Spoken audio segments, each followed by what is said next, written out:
चलिए, तो अभी हम लोग शुरू कर रहे हैं क्लास में चैप्टर 2 का एक टॉपिक जिसका नाम है कैपेसिटर।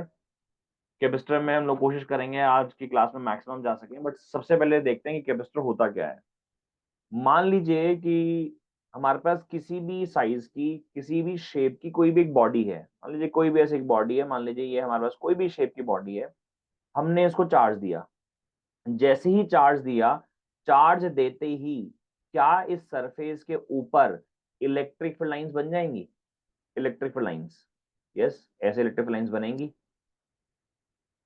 और ये जो इलेक्ट्रिक फील्ड लाइंस होती हैं, ये इलेक्ट्रिक फील्ड लाइंस ये इलेक्ट्रिक फील्ड लाइंस एनर्जी को रिप्रेजेंट करती हैं। देखो, बड़ी सिंपल सी स्टेटमेंट है, हमेशा ध्यान रखना। किसी भी प्रकार की कोई भी फील्ड लाइन एक प्रकार की एनर्जी को रिप्रेजेंट करती है।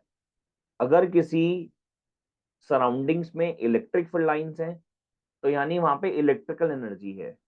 अगर किसी सराउंडिंग में कोई मैग्नेटिक फील्ड लाइंस हैं, तो वहां पे मैग्नेटिक एनर्जी है। तो किसी भी प्रकार की फील्ड लाइंस एनर्जी को रिप्रेजेंट करती है। क्योंकि यहाँ पे इलेक्ट्रिक फील्ड लाइंस हैं, इसलिए यहाँ पे कौन सी एनर्जी है? यहाँ पे एनर्जी है, इलेक्ट्रिक एनर्जी है। तो यहाँ इलेक्ट्रिक एनर्जी है, यानी हमारा कैपेसिटर कौन है? हमारा कैपेसिटर एक ऐसा डिवाइस है, या एक ऐसा ऑब्जेक्ट या बॉडी है जिसके पास इलेक्ट्रिकल एनर्जी होती है इन the form of electric field lines. क्योंकि उसके पास क्या है? क्योंकि उसके पास बहुत सारा चार्ज है। अब ये बहुत सारा चार्ज इलेक्ट्रिकल एनर्जी तो स्टोर कर रहा है। यानी मैं, चलो एक काम करता हूं, मैं एक डेफिनेशन भी यहां लिख ही देता हूं कि कैपेसिटर क्या है। तो यहां लिख देता हूं, it is a device, it is a device that stores that stores electrical energy in the form of in the form of electric field lines, in the form of electric field lines। तो मैं कह रहा हूं capacitor एक ऐसा device है जिसके पास electrical energy होती है इन the form of electric field lines, क्योंकि उसके ऊपर चार्ज है। इसीलिए कई किताबों में बड़ी बेसिक डेफिनेशन लिखी होती है कैपेसिटर की, कि कैपेसिटर वो डिवाइस है दैट स्टोर्स चार्ज। बट ये डेफिनेशन मुझे हमेशा से ही इनकम्प्लीट लगती है, क्योंकि जिस बॉडी पे चार्ज है, चार्ज की वजह से उस बॉडी पे इलेक्ट्रिक फील्ड लाइंस बनेंगी। Electric field lines electrical energy बनाती है। अब एक सवाल ये भी तो उठता है कि सर आप बार बार ये बात बोलते हो कि electric field lines electrical energy बनाती हैं, वो कैसे? तो देखो, इमेजिन करो कि मेरे पास ये इलेक्ट्रिक फील्ड लाइंस है, ये इलेक्ट्रिक फील्ड लाइंस है। अब इस इलेक्ट्रिक फील्ड रीजन में अगर मान लीजिए हमने किसी पॉजिटिव चार्ज को प्लेस किया, एक पॉजिटिव चार्ज को प्लेस किया, तो बताओ क्या ये पॉजिटिव चार्ज अपने आप खिसकना शुरू होता है? हाँ सर, बिल्कुल खिसकता है। और इस पे एक फोर्स लगता है in the direction of electric field. इसकी वजह से ये जो चार्ज है, ये इलेक्ट्रिक फील्ड लाइंस के सेम डायरेक्शन में मूव करना शुरू कर देता है। यानी इलेक्ट्रिक फील्ड लाइंस के पास इलेक्ट्रिकल एनर्जी होती है, वो एनर्जी वो चार्ज को प्रदान करता है और चार्ज मूव करने लगता है। इसीलिए मैं बोलता हूं कि जो इलेक्ट्रिक फील्ड लाइंस हैं, या फिर जो मैग्नेटिक फील्ड लाइंस भी हैं, जबकि हम इंडक्टर में पढ़ेंगे उस चीज को, बट यहाँ पे इलेक्ट्रिक फील्ड लाइंस जो है वो एक प्रकार का एनर्जी है, बिकॉज वो एनर्जी दे देती है किसी चार्ज को, जब वो उस चार्ज को हम उस फील्ड के अंदर रखते हैं। तो कैपेसिटर जो है, बेसिकली आपको समझ में आता है, एक डिवाइस है जो इलेक्ट्रिकल एनर्जी स्टोर करता है इन the form of electric field lines. But जो सबसे बड़ी प्रॉब्लम हमारे कैपेसिटर के साथ होती है ना बच्चों, वो ये है कि हम इसको बहुत ज्यादा चार्ज नहीं दे सकते। इमेजिन करो, हम इस कैपेसिटर को चार्ज देते जा रहे हैं, एनर्जी स्टोर करते जा रहे हैं, एनर्जी देते जा रहे हैं, मतलब चार्ज देते जा रहे हैं, एनर्जी स्टोर करते जा रहे हैं। तो एक टाइम लेकिन ऐसा आता है जब मैं इस कंडक्टर को, जिसको मैं चार्ज देता जा रहा हूँ, देता जा रहा हूँ, देता जा रहा हूँ, देता जा रहा हूँ, एक टाइम ऐसा आएगा जब मैं इसको चार्ज और दूंगा, लेकिन ये चार्ज स्टोर नहीं कर पाएगा। अब जो भी इसको चार्ज दोगे, वो चार्ज क्या करेगा? वो चार्ज लीक करना शुरू हो जाएगा। वो क्या करेगा बच्चों? चार्ज लीक होना शुरू कर जाएगा। और जब चार्ज लीक होना शुरू होता है ना बच्चों, तो हमारी कैपेसिटी कम पड़ जाती है। मतलब अब कैपेसिटी और बढ़ नहीं रही है। बात समझ में आ रही है मेरी? अब कैपेसिटी बढ़ नहीं रही है। अब हमारा जो चार्ज है वो और चार्ज यहाँ पे स्टोर नहीं हो रहा है। अब यहाँ पे जो भी एक्स्ट्रा आप चार्ज दोगे इसको, वो चार्ज क्या कर देगा, चार्ज लीक हो जाएगा। इस प्रोसेस को, चार्ज लीक होने की प्रोसेस को हम एक नाम देते हैं, इसको हम लोग बोलते हैं इलेक्ट्रिक ब्रेकडाउन। आ गया, क्या आ गया, इलेक्ट्रिक ब्रेकडाउन। इलेक्ट्रिक ब्रेकडाउन का मतलब क्या होता है, इलेक्ट्रिक ब्रेकडाउन का मतलब होता है now when charge starts leaking, when charge starts leaking to the atmosphere, जो चार्ज है वो एटमॉस्फेयर में लीक होना शुरू कर देता है, इसे हम बोलते हैं इलेक्ट्रिक ब्रेकडाउन। बट सबसे बड़ा सवाल ये आता है कि इलेक्ट्रिक ब्रेकडाउन होता कैसे है, इलेक्ट्रिक ब्रेकडाउन होता कैसे है, इलेक्ट्रिक ब्रेकडाउन होता क्यों है। तो देखो सिंपल सा एक लॉजिक है बच्चों, जब भी आप किसी बॉडी पे चार्ज डालते हो, वो चार्ज उसका पोटेंशियल बढ़ा रहा होता है। जैसे जैसे आप बॉडी के ऊपर चार्ज डालते हो, चार्ज क्या करता है, बॉडी का पोटेंशियल बढ़ाता रहता है। जैसे जैसे चार्ज बढ़ेगा, पोटेंशियल बढ़ेगा, यानी इसका जो बॉडी का पोटेंशियल है वो इंक्रीज होता रहता है। अब जब किसी बॉडी का एसोसिएटेड चार्ज बढ़ रहा है, उसका एसोसिएटेड पोटेंशियल डिफरेंस भी बढ़ रहा है, यानी पोटेंशियल वी भी बढ़ रहा है, तो यानी कि इसका कॉरस्पॉन्डिंग इलेक्ट्रिक फील्ड यानी ई भी बढ़ रहा होगा। यानी कि ये जो अपने चारों तरफ इलेक्ट्रिक फील्ड प्रोड्यूस कर रहा है वो भी बढ़ रहा होगा। अब मान लेते हैं हम इसके चारों तरफ जो सराउंडिंग है वो सारी एयर की सराउंडिंग है। किसकी सराउंडिंग है, मान लीजिए एयर की सराउंडिंग है। एयर के लिए बड़ा एक बेसिक सा वैल्यू है बच्चों, ध्यान रखना। एयर के लिए अगर एयर में या एयर के आस पड़ोस में 3 × 10⁻⁶ वोल्ट पर मीटर की इलेक्ट्रिक फील्ड आ जाए, जैसे कि मान लो ये हमारे पास एक पेन है और इस पेन पे हमारा इतना ज्यादा चार्ज आ जाए, इस पेन पे मान लीजिए हमारा इतना ज्यादा चार्ज आ जाए कि इस आसपास के रीजन में इस पेन की वजह से जो इलेक्ट्रिक आप फील्ड अपना है रोटी खा वो, के रखो, फिर मैं फोन पे ही ले लेता हूँ।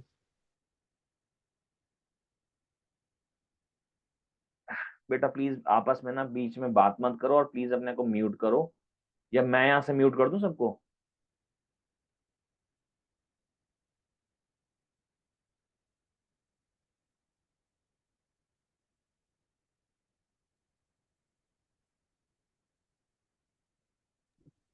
गाइस तुम लोग सब हो ना अभी सेशन में। Yes sir.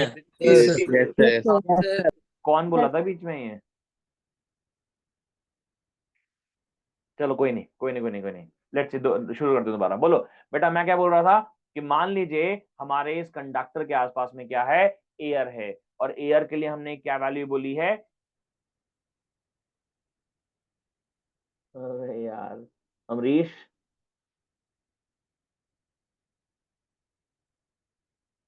बे यार अमरीश देवगन कौन है ये, देवेली,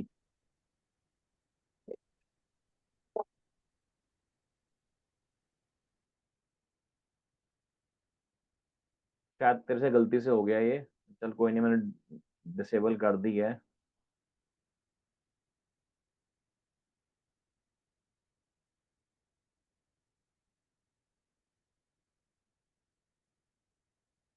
चलो गाइस, तुम लोगों को समझ में आ रहा है मैं क्या पढ़ा रहा हूँ। Yes sir. Yes sir. Yes, sir. Yes sir. ये उंगलीबाजी क्यों कर रहे हो मेरी स्क्रीन पे फिर, कौन था वैसे ये,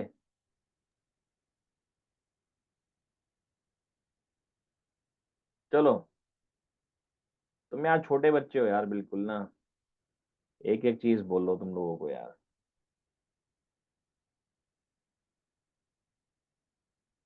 चलिए बेटा,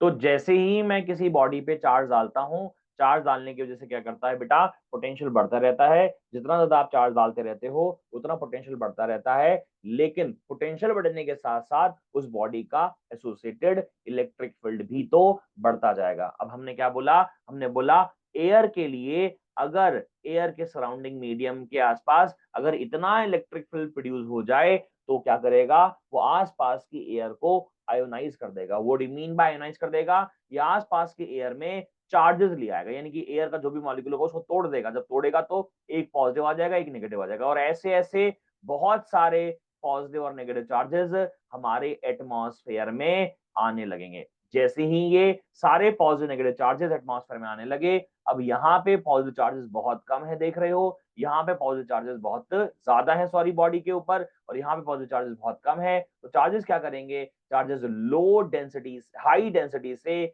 लो डेंसिटी फ्लो करना शुरू करेंगे, और धीरे धीरे इस बॉडी पे से सारा का सारा चार्ज लीक करके कहाँ जाने लगेगा, लीक करके एटमॉस्फेयर में जाने लगेगा। इसी प्रक्रिया को हमने क्या नाम दिया, इलेक्ट्रिक ब्रेकडाउन। क्या बोला हमने, इलेक्ट्रिक ब्रेकडाउन। इलेक्ट्रिक ब्रेकडाउन होते ही क्या होता है, हमारी आसपास की एयर में आयोनाइजेशन होता है। क्या होता है, आयोनाइजेशन। और उस आयोनाइजेशन की वजह से क्या होता है, उस आयोनाइजेशन की वजह से हमारे एयर में पॉजिटिव और नेगेटिव चार्जेस आते हैं, और इन पॉजिटिव और नेगेटिव चार्जेस आने की वजह से हमारी बॉडी पे से जो चार्ज हैं वो हाई डेंसिटी से लो डेंसिटी चलना शुरू करते हैं, और चार्जेस कहां से कहां जाते हैं, बॉडी से लेकर सराउंडिंग मीडियम में जाना शुरू कर देते हैं। इसको हमने बोला इलेक्ट्रिक ब्रेकडाउन की वजह से, आयनाइजेशन की वजह से चार्ज लीक होना। तो क्या होने लगा बेटा, चार्ज लीक होने लगा। चार्ज कहां से लीक होने लगा, चार्ज लीक होने लगा from a body to surrounding, from a body to surrounding. Surrounding से, बॉडी से सराउंडिंग हमारा चार्ज फ्लो होने लगा, और यहां पे लिमिटेशन आ गई कि मैं बॉडी पे चार्ज स्टोर नहीं कर सकता एक लिमिट के बाद। बड़ा बेसिक कॉन्सेप्ट क्या चल रहा है बच्चों, कि मान लीजिए हमारे पास ये बॉडी थी, इस बॉडी पे मैं चार्ज डाल रहा था, चार्ज डाल रहा था, पोटेंशियल बढ़ रहा था, जैसे जैसे मैं चार्ज डाल रहा था वैसे वैसे मेरा पोटेंशियल बढ़ रहा था, मैं चार्ज डालता गया, पोटेंशियल बढ़ता गया, चार्ज डालता गया, पोटेंशियल बढ़ता गया, चार्ज डालता गया, पोटेंशियल बढ़ता गया। लेकिन जब पोटेंशियल बहुत ज्यादा हो गया, इलेक्ट्रिक फील्ड बहुत ज्यादा हो गया, और इसके इलेक्ट्रिक फील्ड की वैल्यू 3 × 10⁻⁶ वोल्ट पर मीटर के आसपास हो गई, तो अब चार्ज लीक होना शुरू कर देगा। आसपास की एयर को अनाइज कर देना, उसे बोलते हैं इलेक्ट्रिक ब्रेकडाउन हो गया। और उस इलेक्ट्रिक ब्रेकडाउन की वजह से charge starts leaking to the atmosphere, और जब चार्ज लीक करना शुरू करेगा, यानी कि अब हमारी बॉडी पे और चार्ज नहीं डाल सकते, चार्ज को स्टोर करने की कैपेबिलिटी को हमने कैपेसिटेंस बोला था, यानी अब चार्ज नहीं डाल सकते, यानी अब कैपेसिटी और इंक्रीज नहीं कर सकते, यानी there is a problem of achieving a maximum value of a capacitance. अभी कैपेसिटेंस और अचीव नहीं कर सकते, यानी आपके कैपेसिटी पे एक क्या आ गया, एक एक एक मार्क आ गया कि आप इसके बाद और कैपेसिटी अचीव नहीं कर सकते। इसलिए मैंने कहा कि यार एक आइसोलेटेड कंडक्टर एक बढ़िया कैपेसिटर नहीं है। क्या ये कैपेसिटर है, हाँ सर कैपेसिटर। देखो कैपेसिटर हर एक बॉडी कैपेसिटर है जिसके ऊपर चार्ज है, जिस भी बॉडी पे चार्ज होगा उस पे इलेक्ट्रिक लाइंस बनेंगी, उस पे इलेक्ट्रिकल एनर्जी आ जाएगी। लेकिन एक सिंगल आइसोलेटेड कंडक्टर, जैसे कि ये दिख रहा है आपको, एक सिंगल आइसोलेटेड यानी एक सिंगल जैसे अकेला है, अगर इसकी बात करें तो उस पर और ज्यादा चार्ज नहीं डाल सकते हम, इसकी कैपेसिटी और इंक्रीज नहीं कर सकते। यानी अ सिंगल आइसोलेटेड कंडक्टर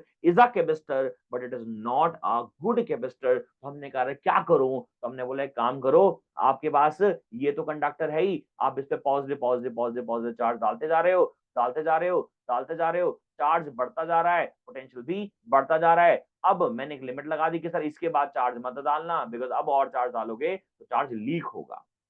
ये मेरा कंडक्टर 1 है।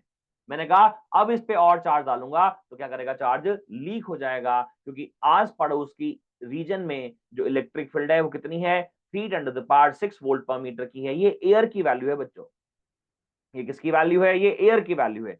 एयर के लिए अगर सराउंडिंग मीडियम में इलेक्ट्रिक फील्ड कितना प्रोड्यूस कर दिया, जैसे कि मान लीजिए एक रिमोट है, इसमें मैंने चार्ज डालना शुरू करा और इसके आस पड़ोस में एयर है, इस पे चार्ज आने की वजह से अगर इसने इलेक्ट्रिक फील्ड प्रोड्यूस कर दिया 3 × 10⁻⁶ वोल्ट पर मीटर का, तो अब ये इससे ज्यादा इलेक्ट्रिक फील्ड अगर प्रोड्यूस करेगा, यानी इस पे और अगर चार्ज आएगा, यानी उससे ज्यादा इलेक्ट्रिक फील्ड प्रोड्यूस हो जाएगी, तो चार्ज लीक होना शुरू कर देगा।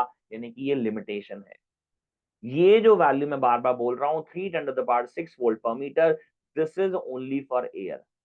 अगर इसकी जगह कोई नोबल गैस इसके अड़ोस पड़ोस में होती तो हो सकता था कि 3 × 10⁻⁶ वोल्ट मीटर से थोड़ी सी और ज्यादा इलेक्ट्रिक फील्ड इसका जो ब्रेकडाउन की वैल्यू आती, यानी कि मैं और भी चार्ज स्टोर कर सकता था। लेकिन सबसे बढ़िया तरीका है मैं इसके सामने एक कंडक्टर 2 ले आऊं, और ये कंडक्टर 2 के ऊपर नेगेटिव चार्ज हो। अगर इस कंडक्टर 2 पे नेगेटिव चार्ज है, इस सर कंडक्टर इस कंडक्टर 1 पे पॉजिटिव चार्ज है, तो इसका पोटेंशियल पॉजिटिव होगा और इसका पोटेंशियल नेगेटिव होगा।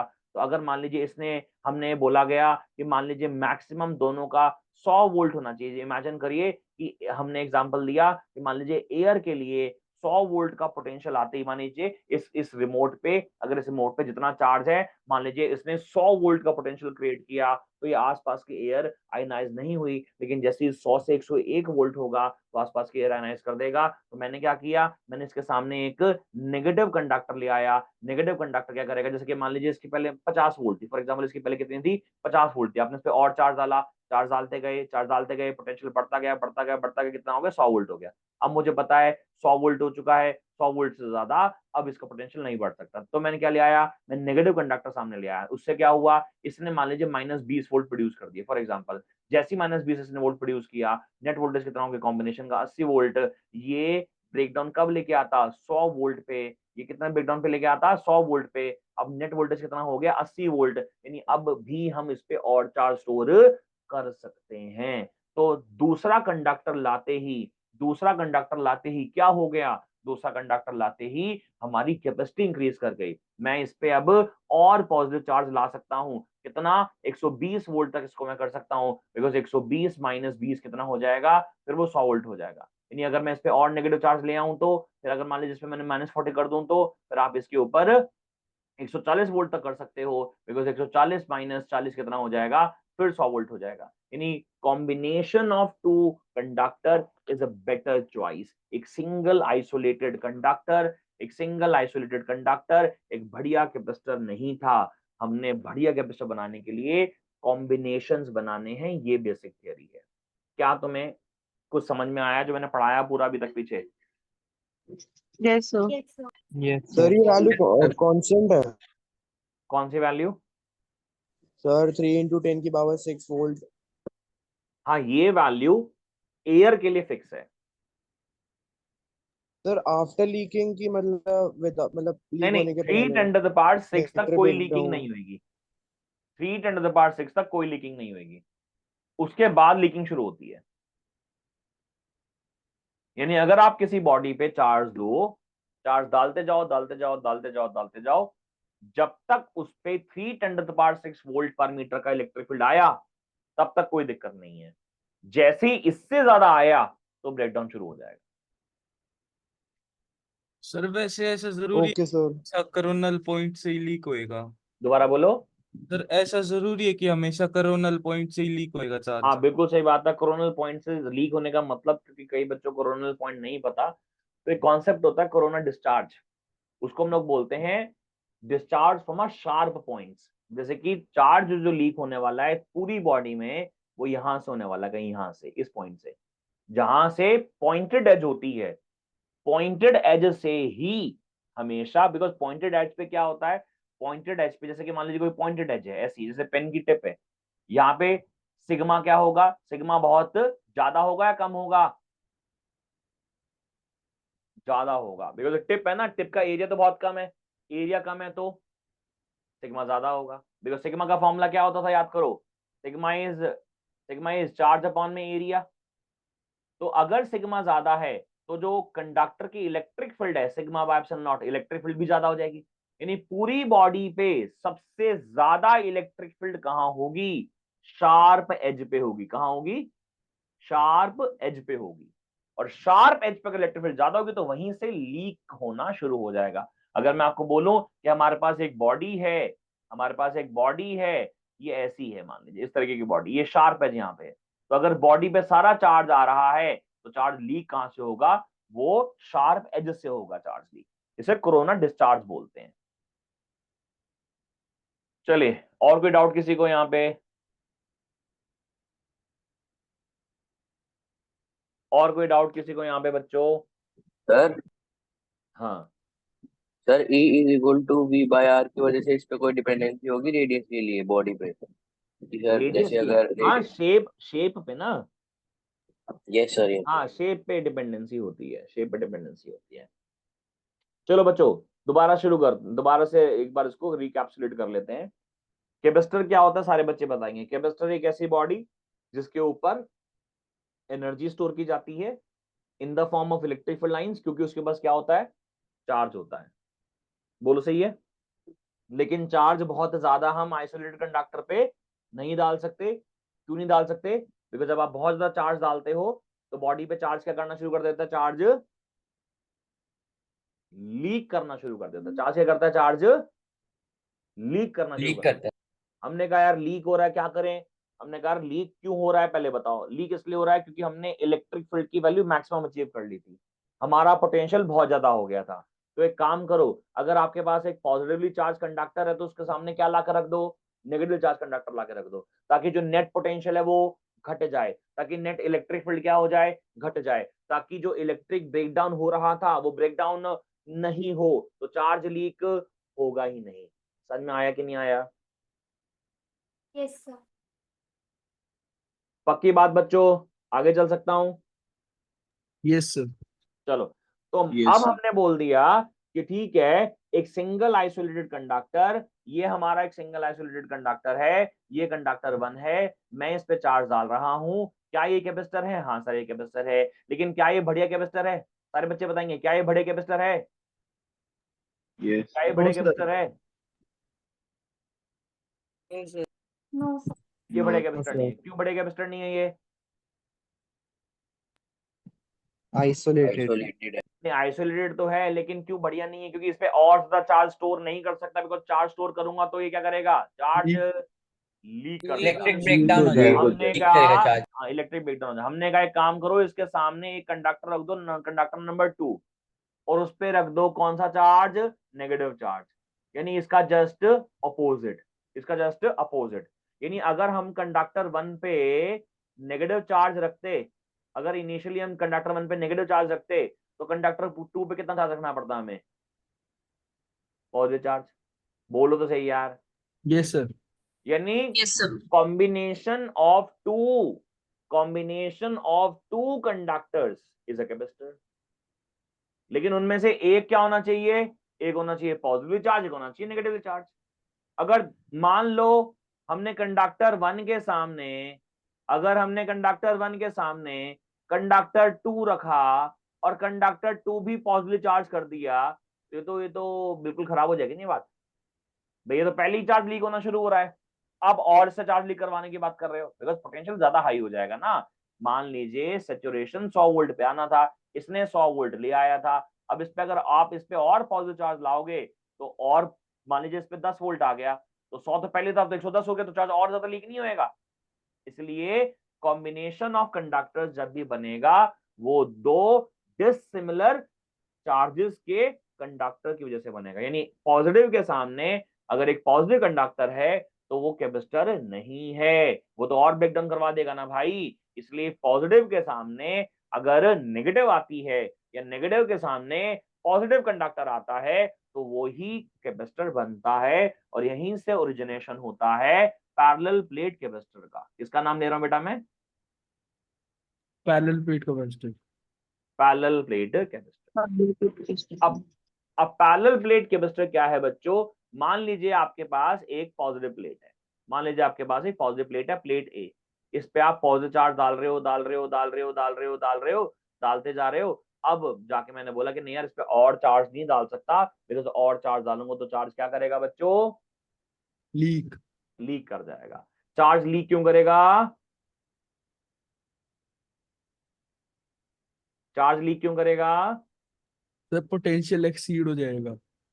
चार्ज लीक इसलिए करेगा, चार्ज इसलिए लीक करेगा क्योंकि आप इसके ऊपर मैक्सिमम चार्ज ले आए हो जो आसपास की एयर का इलेक्ट्रिक ब्रेकडाउन करा सकता है। अब आप और चार्ज डालोगे तो आयनाइजेशन हो जाएगा एयर का, और आपकी बॉडी से चार्ज लीक करना शुरू कर देगा। हमने इसके लिए क्या किया कि ऐसा ना हो, हमने इसके सामने न्यूट्रल प्लेट के रख दी। क्या रख दी? Neutral plate. न्यूट्रल प्लेट क्या करेगी? अपने सारे नेगेटिव चार्जेस को यहां ले आएगी और सारे पॉजिटिव चार्जेस को इसके अपोजिट फेस पे ले आएगी। ऐसा क्यों हुआ? इस फिनोमेना को बोलते हैं इंडक्शन। क्या बोलते हैं? इंडक्शन। तो सारे पॉजिटिव चार्जेस की वजह से इस प्लेट पे बहुत सारे पॉजिटिव आपको दिखाई दे रहे हैं बहुत सारे पॉजिटिव चार्जेस की वजह से प्लेट बी के सारे नेगेटिव इस तरफ अट्रैक्ट हो जाएंगे, सारे पॉजिटिव उस तरफ रिपेल हो जाएंगे, और जैसे ही मैं यहाँ पे अर्थिंग करूंगा ये सारे पॉजिटिव चार्जेस जो हैं वो एलिमिनेट हो जाएंगे, और थोड़ी देर बाद आप देखोगे तो हमारी प्लेट ए पे सिर्फ और सिर्फ पॉजिटिव चार्ज होगा, और हमारी प्लेट बी पे सिर्फ और सिर्फ नेगेटिव चार्ज होगा। अब बताओ मुझे कि प्लेट ए की वजह से क्या है? प्लेट ए की वजह से पॉजिटिव पोटेंशियल है, और प्लेट बी की वजह से नेगेटिव पोटेंशियल है, नेट पोटेंशियल रिड्यूस हो जाएगा। जब नेट पोटेंशियल रिड्यूस हो जाएगा तो नेट इलेक्ट्रिक फील्ड भी रिड्यूस हो जाएगा। अभी ब्रेकडाउन होना था 3×6 वोल्ट पर मीटर की इलेक्ट्रिक फील्ड पे, क्योंकि नेट पूरे सिस्टम का पोटेंशियल कम हो गया, पूरे पोटेंशियल की वजह से पूरा इलेक्ट्रिक फील्ड कम हो गया, तो अब ब्रेकडाउन नहीं आएगा। We are basically what, we are basically increasing the capacity. हम क्या बात कर रहे हैं बच्चों, हम कैपेसिटी इंक्रीज कर रहे हैं। यानी parallel plate capacitor is a best case of a capacitor. क्या पैरेलल प्लेट कैपेसिटर क्या कहलाएगा, will be considered as a best case of a capacitor, because इस केस में हमारी एक पॉजिटिव प्लेट होती है, एक नेगेटिव प्लेट होती है। मेरा यहाँ पे सवाल आता है सब बच्चों से, क्या दो पॉजिटिव प्लेट्स कैपेसिटर बना सकती हैं? पॉजिटिव के सामने पॉजिटिव प्लेट कैपेसिटर बना सकती हैं क्या? No, sir. No, sir. No, sir. दो नेगेटिव प्लेट क्या कैपेसिटर बना सकती है? नहीं बना सकती। No, sir. तो एक पॉजिटिव प्लेट होगी, एक नेगेटिव प्लेट होगी, तो वो क्या बनाएगी, वो पैरेलल प्लेट कैपेसिटर बना देगी। तो let's start with parallel plate capacitor. Derivation शुरू कर रहे हैं। डेरिवेशन क्या है बेटा यहाँ पे, parallel plate capacitor. Parallel plate capacitor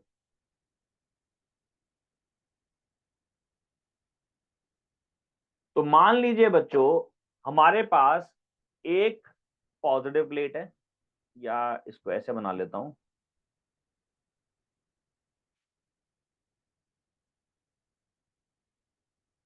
दो प्लेट्स में ऐसे बना लेता हूं, एक पॉजिटिव प्लेट, एक नेगेटिव प्लेट। एक ही बात है ना, सीधा खड़ा करने की जगह लिटा दी प्लेट्स को, एक पॉजिटिव प्लेट और एक नेगेटिव प्लेट। पॉजिटिव से नेगेटिव इलेक्ट्रिक फील्ड होगी बच्चों, तो इलेक्ट्रिक फील्ड ई बना दी। पॉजिटिव प्लेट पे पॉजिटिव चार्ज हो गया, नेगेटिव प्लेट पे नेगेटिव चार्ज हो गया। सारे बताएंगे। हमने गॉस थ्योरम में पढ़ा था electric field intensity between two parallel plates. Electric field intensity between two parallel plates कितना होगा? इलेक्ट्रिक फील्ड का फॉर्मूला, ई का Sigma. Formula, sigma by epsilon not. Sigma by epsilon not. बहुत बढ़िया, sigma by epsilon not. Simple है क्या, sigma by epsilon not. अब मुझे मालूम है बच्चों कि जो हमारी एंड्स होती हैं, जैसे अभी हमने थोड़ी देर पहले कोरोना डिस्चार्ज की बात करी, जो हमारी एंड्स होती हैं, एंड्स पे सिग्मा की वैल्यू बहुत ज्यादा हो जाएगी, हाँ या ना? एट एंड्स, यहां लिख देता हूं, एट एंड्स सिग्मा क्या होगा? ये कहां चला गया स्क्रीन, हाँ, एट एंड्स सिग्मा क्या होगा? सिग्मा बहुत ज्यादा होगा। Maximum. सिग्मा ज्यादा होगा तो इलेक्ट्रिक फील्ड भी क्या होगा? बहुत ज्यादा। ज्यादा। अब इस चक्कर में होता क्या है बच्चों, अगर इलेक्ट्रिक फील्ड ज्यादा होता है तो एंड्स पे इलेक्ट्रिक फील्ड ज्यादा दिखाने के चक्कर में मुझे इलेक्ट्रिक फील्ड लाइंस बहुत ज्यादा दिखानी पड़ती है। एंड्स पे, कहां पे? सिर्फ और सिर्फ एंड्स पे।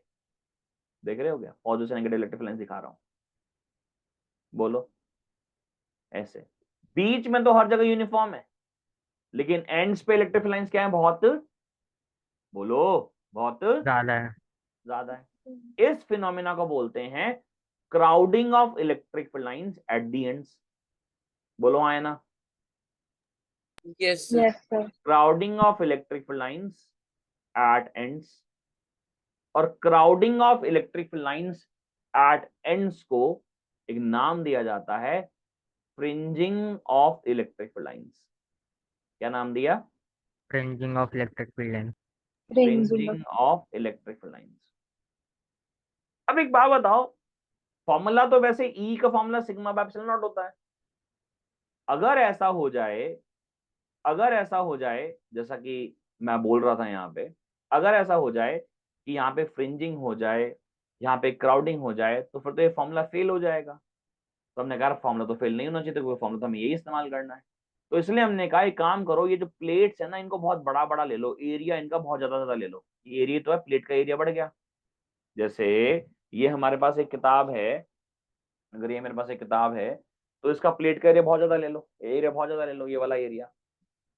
इससे क्या होगा, इससे ये होगा कि आपके एंड्स पे जो फ्रिंजिंग होगी, हम उसे अवॉइड करने के लिए बीच का एक पोर्शन सिर्फ स्टडी कर लिया करेंगे। यानी हमारे जो प्लेट के एरिया ए हैं, एरिया जो ए है, और जो हमारे दो प्लेट्स के बीच का सेपरेशन डी है, उनमें से ए बहुत ही ज्यादा होना चाहिए डी के मुकाबले। मतलब जो प्लेट का एरिया है ना, वो छोटी सी प्लेट मत ले लेना, वो बहुत बड़ी प्लेट लेना। उससे क्या होगा? उससे ये होगा कि मैं बीच का कोई पोर्शन, बीच का कोई ऐसा कोई एक पोर्शन मैं वो कंसिडर कर लूंगा, ताकि मैं अंत वाले, एंड्स वाले जो फ्रिंजिंग है उसको नेग्लेक्ट कर दूं। देखो वो होगी तो है पक्का, लेकिन उसे नेग्लेक्ट कर सकूं, इसीलिए क्या, इसीलिए मैं एरिया को बहुत ज्यादा रखना चाहूंगा, एरिया को ज्यादा रखूंगा। अब एरिया का वैल्यू, ये डी क्या है बच्चों, यहां देख पा रहे हो, डी जो है यहाँ पे क्या है, यहाँ पे डी है यहाँ पे डिस्टेंस बिटवीन टू प्लेट्स। तो एरिया और डिस्टेंस में से एरिया बहुत ज्यादा होना चाहिए।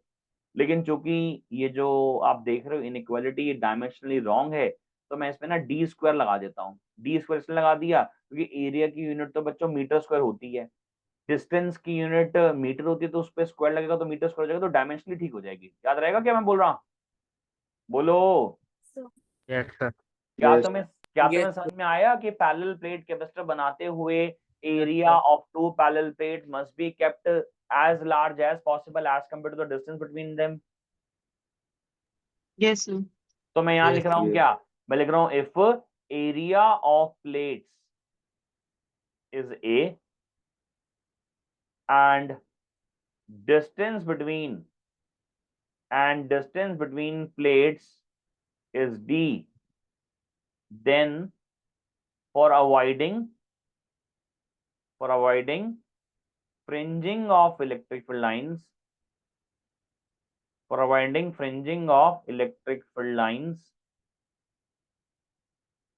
A must be greater than D square। A की वैल्यू क्या हो गई, ग्रेटर देन D स्क्वायर हो गई।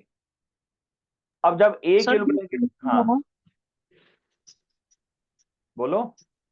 डी स्क्वायर क्यों करा हमने? डी स्क्वायर इसलिए किया क्योंकि देखो A ज्यादा होना चाहिए, तो समझ में आ गया, लेकिन ये जो एक्सप्रेशन है ना, ये फैक्चुअली गलत लग रही है। क्यों? क्योंकि राइट हैंड साइड में जो यूनिट है, ये डायमेंशन है, वो मीटर स्क्वायर की है, एरिया की यूनिट, और यहाँ जो डिस्टेंस है वो मीटर में होता है, तो कंपेयर नहीं कर सकता ना, इसलिए मैंने इसके ऊपर स्क्वायर कर दिया ताकि ये भी स्क्वायर हो जाए। Okay sir. गाइस ई का फॉर्मूला बताओ दोबारा से सारे, क्या था, sigma by epsilon not. Epsilon not. अच्छा मान लीजिए इस पे चार्ज की वैल्यू क्यू है, कितनी चार्ज की वैल्यू, प्लस क्यू, इस पे चार्ज की वैल्यू माइनस क्यू, तो कितना आ गया ये, क्यू अपॉन में ए एप्सिलॉन नॉट, हाँ या ना? yes, sir. Yes sir. Yes Yes, चलो sir. सारे Yes. बच्चे बताएंगे पॉजिटिव और नेगेटिव दोनों प्लेट्स में से हायर पोटेंशियल किसका होता है? Positive plate. Positive. Positive. Positive grade का। पॉजिटिव प्लेट का हाई पोटेंशियल होता है। तो मैं यहां लिख देता हूं since there is potential difference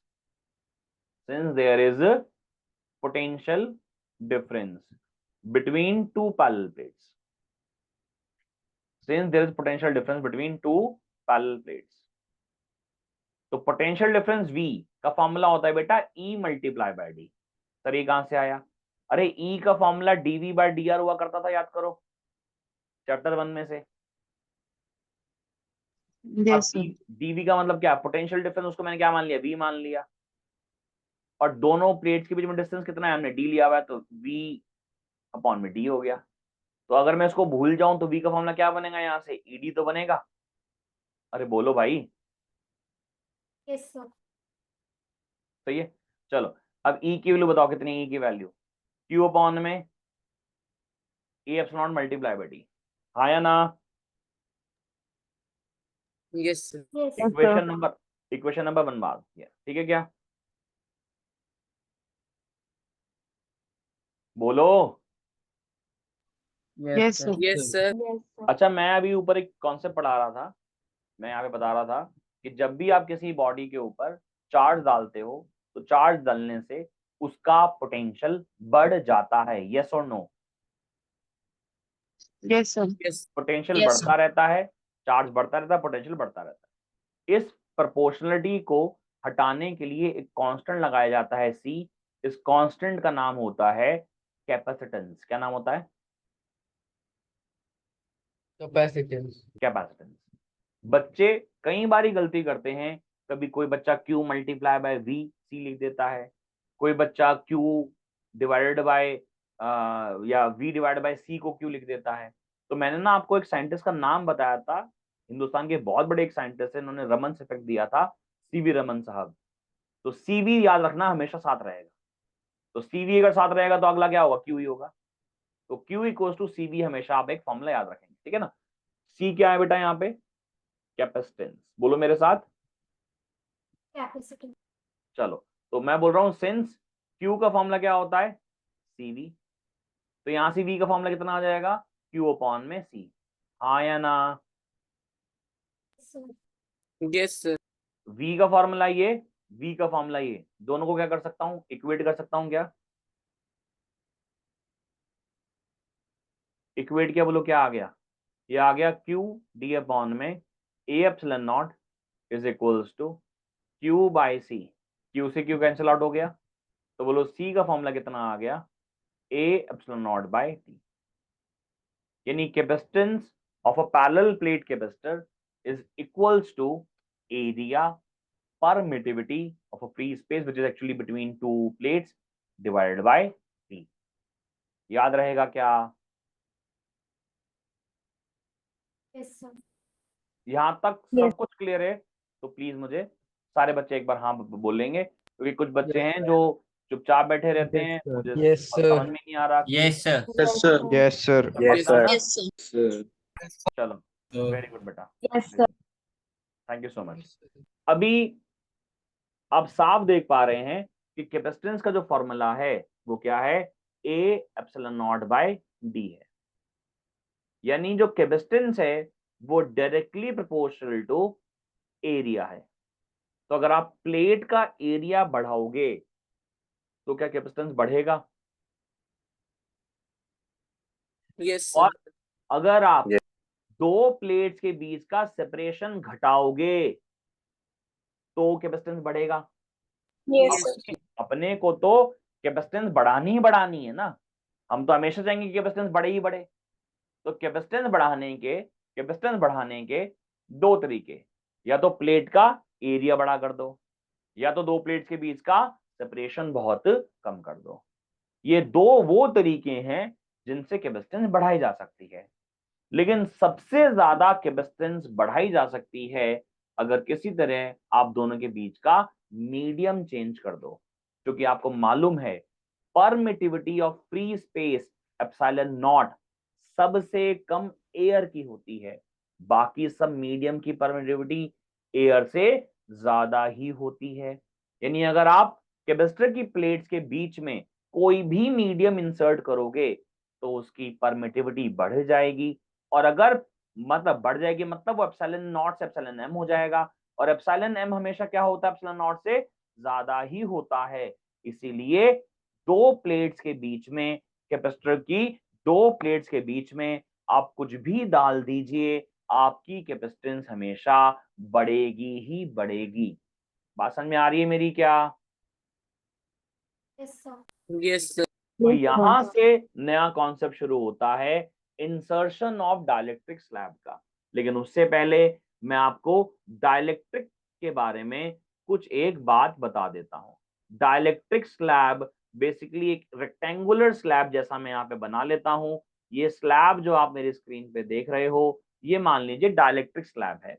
अगर ये डाइलेक्ट्रिक स्लैब है, अगर ये डाइलेक्ट्रिक स्लैब है, तो इस डाइलेक्ट्रिक स्लैब में बहुत सारे पॉजिटिव नेगेटिव, बहुत सारे पॉजिटिव नेगेटिव आयन मॉलिक्यूल्स होंगे, ऐसे पॉजिटिव नेगेटिव।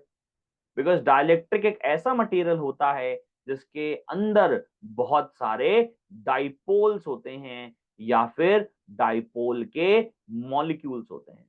लेकिन ये सारे के सारे मॉलिक्यूल जो होते हैं, ये सारे के सारे मॉलिक्यूल जो होते हैं ये रेंडमाइज्ड होते हैं। कैसे होते हैं बेटा, रेंडमाइज। रेंडमाइज मतलब देखो कहीं कोई जा रहा है, कहीं कोई जा रहा है, जिसकी वजह से हर डाइपोल का जो डाइपोल मोमेंट होता है, बच्चों डाइपोल मोमेंट कहां से कहां होता है वैसे, नेगेटिव चार्ज से पॉजिटिव।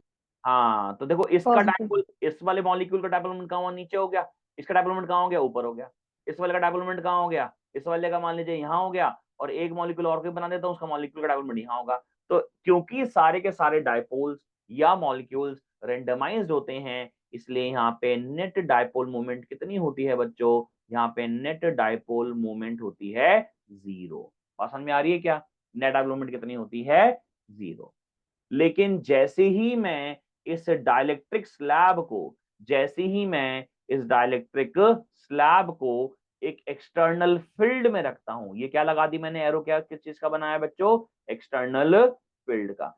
जैसे ही मैंने एक एक्सटर्नल फील्ड लगा दी बच्चों, तो यहाँ पे जितने भी मॉलिक्यूल के पॉजिटिव चार्जेस थे वो हमारे इलेक्ट्रिक फील्ड के सेम डायरेक्शन में फोर्स एक्सपीरियंस करके इधर जाने शुरू कर देंगे। वो जितने भी पॉजिटिव हैं, ऑफ कोर्स नेगेटिव इनके पीछे खड़े होंगे, लेकिन सारे के सारे जो पॉजिटिव मॉलिक्यूल्स हैं, सारे के सारे जो पॉजिटिव चार्ज है मॉलिक्यूल्स के, वो इलेक्ट्रिक फील्ड के सेम डायरेक्शन में अलाइन हो जाएंगे। तो थोड़ी देर बाद आप देखोगे कि हमारा डाइलेक्ट्रिक स्लैब ऐसा दिखाई देने लगेगा जैसा मैंने स्क्रीन पर बनाया है। आपको 2 डायग्राम दिखाई दे रहे हैं, ऐसे से ये ऐसे हो गया। ये क्या क्यों हुआ? यहाँ पे एब्सेंस थी इलेक्ट्रिक फील्ड की, ये है in the absence of electric field, और ये क्या है? In the presence of electric field. मेरी बात समझ में आ रही है क्या बच्चों? Yes, sir. दोनों में अंतर क्या है? पहले वाले डायग्राम में और Yes, नीचे sir. डायग्राम में क्या अंतर है? पहले वाले डायग्राम में हमारी जो मॉलिक्यूल्स हैं वो पहले भी थी, अभी भी हैं। पहले डायपोल्स रेंडमाइज थे, कोई ऊपर जा रहा था, कोई नीचे जा रहा था, जिसकी वजह से कोई डायपोल मोमेंट दूसरे किसी डायपोल मोमेंट से नलीफाई ही हो जाएगा, एक डायपोल मोमेंट दूसरे वाले से नलीफाई हो जाएगा। तो हमने क्या किया? हमने एक्सटर्नल इलेक्ट्रिक फील्ड लगा दी। अब एक्सटर्नल इलेक्ट्रिक फील्ड लगाते ही क्या हुआ? इसमें जितने भी सारे पॉजिटिव चार्जेस थे वो सारे एक तरफ इकट्ठे हो गए और नेगेटिव उनके पीछे खड़े हो गए। जब नेगेटिव पीछे खड़े हो गए, यानी कि ये वाला जो फेस है, ये वाला फेस नेगेटिव हो जाएगा और ये वाला फेस क्या हो जाएगा? पॉजिटिव हो जाएगा। और यही पॉजिटिव फेस और नेगेटिव फेस का आना ही क्या कहलाता है बच्चों? ये कहलाता है पोलराइजेशन। क्या कहलाया?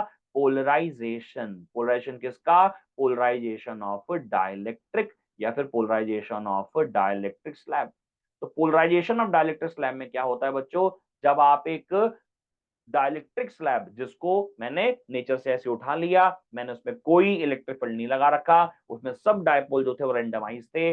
जैसे ही मैंने उसे एक्सटर्नल इलेक्ट्रिक फील्ड में रखा, एक्सटर्नल फील्ड में रखने से क्या होगा? उसमें जितने भी सारे पॉजिटिव चार्ज है वो एक तरफ इकट्ठे हो जाएंगे, सारे नेगेटिव चार्ज एक तरफ इकट्ठे हो जाएंगे, जिसकी वजह से हमारे जिसकी वजह से हमारे डाइलेक्ट्रिक के एक फेस को पॉजिटिवली चार्ज और एक फेस को नेगेटिवली चार्ज बोला जाएगा। इस प्रक्रिया का नाम क्या रखा गया बच्चों? इस प्रक्रिया का नाम रखा गया पोलराइजेशन। अब अगर मैं बोलूं कि सर यहाँ पे एक पॉजिटिव सरफेस चार्ज डेंसिटी आ गई, यहाँ पे एक नेगेटिव सरफेस डेंसिटी आ गई, तो हमारे इस डाइलेक्ट्रिक स्लैब के अंदर भी तो एक इलेक्ट्रिक फील्ड डेवलप हो जाएगी। जिस इलेक्ट्रिक फील्ड का नाम क्या होगा बच्चों? Polarised electric field. क्या नाम रखा गया बच्चों? Polarised electric field. बाहर वाली इलेक्ट्रिक फील्ड को मैंने ई नॉट नाम दे दिया। क्या नाम दे दिया?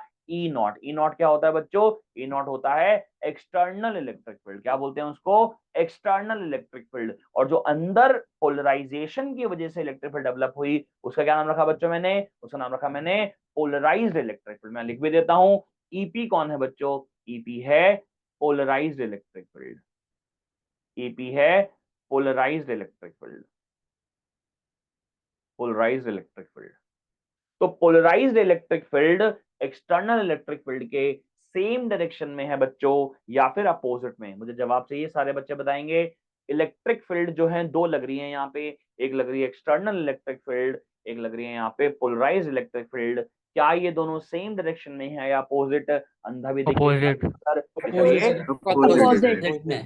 अब सवाल आया सर इनके मैग्नीट्यूड का। इन दोनों में से सर मैग्नीट्यूड किसका ज्यादा होता है? तो जवाब है कि दोनों को अगर मैं कंपेयर करूं तो ई नॉट और ईपी में से ई नॉट ज्यादा होता है। यानी कि जब पोलराइजेशन होता है, डीलोकलाइजेशन ऑफ चार्जेस हुआ, एक तरफ पे आप देख रहे हो सारे पॉजिटिव चार्ज इकट्ठे हो गए, एक तरफ पे सारे यहाँ पे नेगेटिव चार्ज इकट्ठे हो गए। पॉजिटिव चार्ज मैंने पीले रंग से दिखाए हैं, यहाँ पे नीले रंग से दिखाए हैं, तो सारे पॉजिटिव चार्ज एक तरफ हो गए, नेगेटिव एक तरफ हो गए, पोलराइजेशन हो गया। पोलराइज्ड इलेक्ट्रिक फील्ड डेवलप हो गया, लेकिन जब हम ऑब्जर्व करते हैं कि पोलराइज्ड इलेक्ट्रिक फील्ड का मैग्नीट्यूड कितना है, तो पोलराइज्ड इलेक्ट्रिक फील्ड का मैग्नीट्यूड एक्सटर्नल इलेक्ट्रिक फील्ड से बहुत कम होता है, जिस वजह से हम कह सकते हैं कि हमारे इस डाइलेक्ट्रिक स्लैब के अंदर एक नेट इलेक्ट्रिक फील्ड डेवलप हो जाएगी। देखो बड़ा सिंपल सा लॉजिक है वेक्टर्स का, एक एक्सटर्नल इलेक्ट्रिक फील्ड इधर है, एक पोलराइज्ड इलेक्ट्रिक फील्ड इधर है, तो अगर मैं इन दोनों का नेट रिजल्टेंट बोलूंगा तो नेट रिजल्टेंट क्या होगा इसका, कि सब यहाँ एक इलेक्ट्रिक फील्ड है, कितनी होगी वो, ऑफ कोर्स हो जाएगी ई नॉट माइनस ईपी। बोलो कितनी हो जाएगी वो, ई नॉट माइनस ईपी हो जाएगी। और इस ई नॉट माइनस ईपी को ही बच्चों हम लोग क्या बोलते हैं, ई बोलते हैं, जो कि किस डायरेक्शन में होगी भाई, जब भी दो वेक्टर अपोजिट डायरेक्शन में होते हैं उनका नेट रिजल्टेंट सब्ट्रैक्शन से आता है, भाई ये ई नॉट जो है ज्यादा है, ये ई नॉट जो है कम है, तो नेट इलेक्ट्रिक फील्ड इधर ही बन जाएगी। यानी हमारे डाइलेक्ट्रिक स्लैब के अंदर, हमारे डाइलेक्ट्रिक स्लैब के अंदर यहाँ पे एक इलेक्ट्रिक फील्ड देखो डेवलप हो गई है, जिसका नाम क्या होगा, ई होगा, जिसकी वैल्यू कितनी होगी, ई नॉट माइनस ईपी होगी। क्या मेरी बात आप लोगों को समझ में आई है? Yes Yes, sir. Yes, sir. यहाँ तक अगर किसी को कोई भी डाउट है तो पूछ सकता है, कोई भी डाउट अगर आपको है यहाँ पे तो मुझसे पूछ सकते हैं।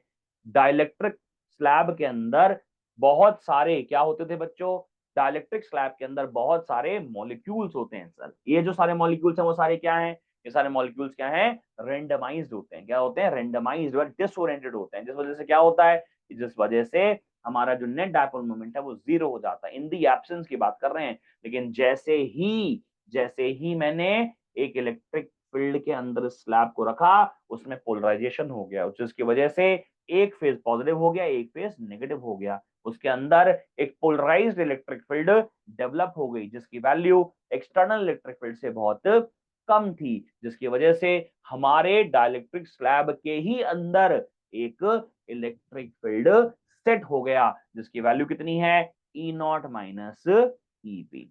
बोलो हाँ या ना? यस सर चलो बताओ, what is E not stands for? External electric electric field external electric field. मैं यहाँ पे लिख देता हूँ, E not stands for external electric field. E not stands for external electric field. बोलो what is EP stands for? polarized electric polarized electric field Polarized electric. Polarized electric field. What is E? It is E naught minus EP. This stands for reduced electric field. क्या बोलते हैं? reduced electric field. Reduce Reduced electric field. सही है क्या? अब हर dielectric slab का एक term होता है बच्चों, जो कि बहुत इंपॉर्टेंट है। उस टर्म का नाम है डाइलेक्ट्रिक कांस्टेंट। हर डाइलेक्ट्रिक स्लैब का एक टर्म होता है, उसका नाम होता है डाइलेक्ट्रिक कांस्टेंट। तो dielectric constant of dielectric slab, dielectric constant of dielectric slab, इसका सिंबल होता है बच्चों के। इसका फॉर्मूला होता है external electric field divided by reduced electric field. External electric field divided by reduced electric field. बोलो, यानी फॉर्मूला बन गया क्या, E not divided by E not minus EP. Dielectric constant ना, जैसे पानी के लिए 81 होता है, शायद आपको याद होगा, ग्लिसरीन के लिए 72 होता है। अलग अलग मटेरियल्स का, अलग अलग मैटर का अलग अलग डाइलेक्ट्रिक कांस्टेंट होता है। तो डाइलेक्ट्रिक कांस्टेंट के की वैल्यू कितनी है, इसकी वैल्यू है E not divide by E not minus EP. अरे बोलो ना यार, सही है क्या? Yes sir E Yes. Not divide by E not minus EP. या फिर मैं इसको सिंपली ऐसे भी लिख सकता हूं कि के बराबर क्या, ई नॉट अपॉन में ई। बोलो हाँ। Yes, sir. चलिए अगला पार्ट समझते हैं। अब यहां तक सबको समझ में आ गया है ना? ध्यान लगाएंगे। Yes, sir. मान लो मेरे पास वही पैरेलल प्लेट्स हैं। ये हमारी प्लेट हो गई पॉजिटिव प्लेट, और यहां मेरी प्लेट हो गई नेगेटिव प्लेट। क्या ये पैरेलल प्लेट कैपेसिटर है बच्चों? Yes, sir. Yes, sir. दो Yes, प्लेट के sir. बीच में सेपरेशन डी, एरिया ए। याद रखने वाली बात, area is greater than D square, हाँ या ना? Yes, sir. Yes, sir. Electric field कहां से कहां लग रहा होगा? Positive, negative. Positive, इसकी negative. इसकी वैल्यू कितनी होगी? Sigma by epsilon not. Not. लेकिन हमने क्या किया, हमने बोला हमने इसके बीच में यहां पे डाइलेक्ट्रिक स्लैब डाल दिया। क्या डाल दिया? एक डाइलेक्ट्रिक स्लैब। यानी मैं आपको डेरिवेशन करा रहा हूं capacitance of parallel plate capacitor, parallel plate capacitor with dielectric slab, with dielectric slab. समझ में आ रहा है? पहले डेरिवेशन कौन सी कराई थी मैंने? C of parallel plate capacitor. Capacitance of parallel plate capacitor with air between. अब किसी डेरिवेशन करवा रहा हूं? With dielectric slab. अब एक बात बताओ, जैसे ही मैंने डाइलेक्ट्रिक स्लैब डाला इसके अंदर, इसका पोलराइजेशन हो जाएगा क्या?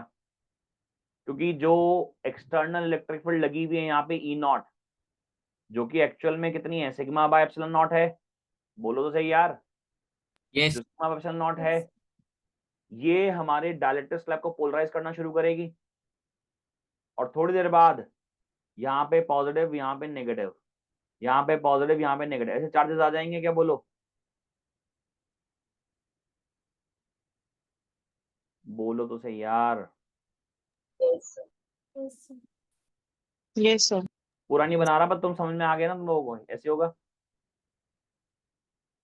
थोड़ी देर बाद इसी डाइलेक्ट्रिक स्लैब के अंदर पोलराइजेशन हो जाएगा, और पोलराइजेशन होने की वजह से एक एक्सटर्नल इलेक्ट्रिक फील्ड के अपोजिट डायरेक्शन में इलेक्ट्रिक फील्ड डेवलप हो जाएगी।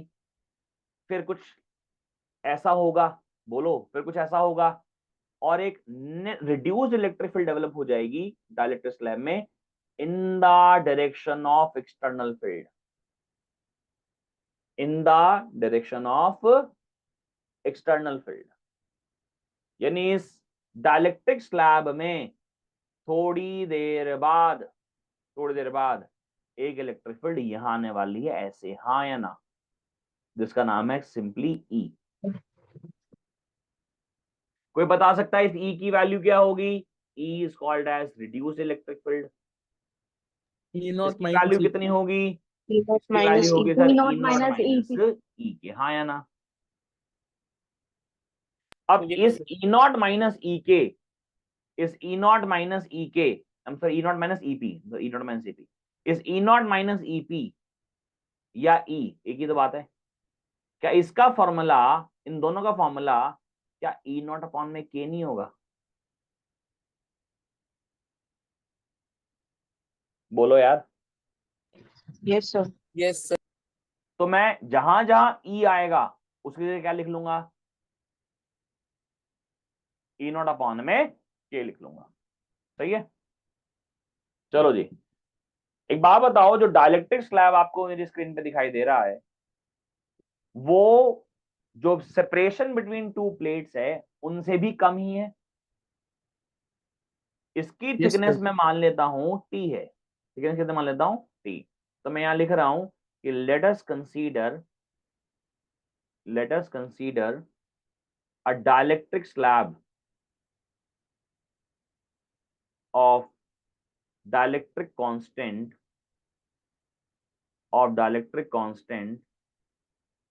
K of thickness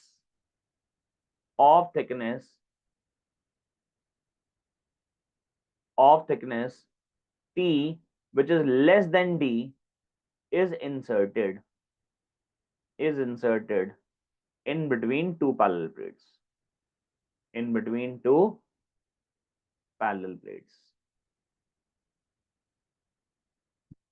बोलो हाँ या ना? ये तो किया हम लोगों ने। Yes, sir. अच्छा, विदाउट डाइलेक्ट्रिक कैपेसिटेंस कितनी थी? Capacitance of parallel plate capacitor क्या थी? Capacitance of parallel plate capacitor, capacitance of parallel plate capacitor कितनी थी? C इज इक्वल्स टू था A ये epsilon epsilon naught by, naught by सही है क्या? तो मैं क्या करता हूं, मैं इसको C नॉट लिख लेता हूं, थोड़ा याद रहेगा ना कि एयर वाला जो है वो C नॉट, जैसे परमिटिविटी को यहाँ पे नॉट लिख लेते हैं, यहाँ पे C नॉट लिख लेता हूँ, याद रहेगा। C नॉट कितना आ गया? A epsilon naught by D। चलो सबसे पहले बताओ, what will be the potential difference, what is the formula of potential difference between two parallel plates?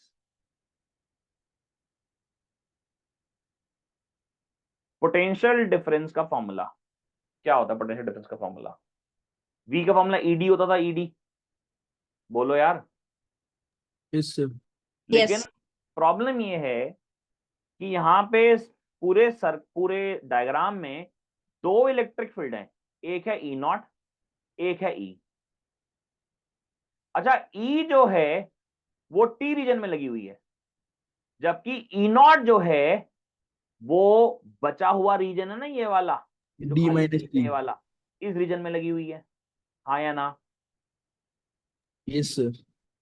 भाई E जो है reduce electric field T region में लगी हुई है, लेकिन जो E नॉट है वो जो बचा हुआ खाली रीजन है D माइनस T में लगी हुई है, हाँ या ना? Yes, sir.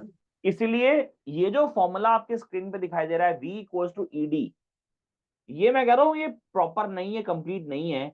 एक्चुअली होना चाहिए था E into T plus E not into D minus T.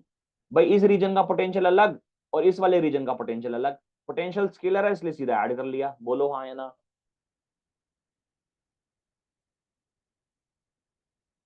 मैं बोल दो। Yes, sir. Yes, sir. Sir. Yes. तो potential difference between two plates का फॉर्मूला ये आएगा कि नहीं आएगा? Yes, sir. V का फॉर्मूला ये आ गया। अच्छा अभी हमने थोड़ी देर पहले पढ़ा E का फॉर्मूला क्या था? नॉट बाय के। E का फॉर्मूला था E नॉट बाय के। मैं ना क्लास में ऑलरेडी भी ना। हाँ जी बताइए।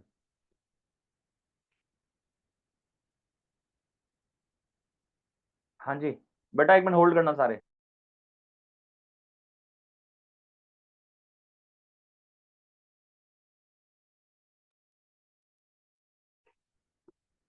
हेलो हाँ जी बच्चों, तो V का फॉर्मूला क्या है? E नॉट अपॉन में के इंटू टी और E not D minus T.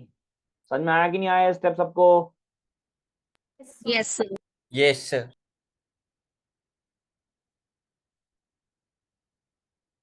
सही है। E नॉट को कॉमन निकाल लूं,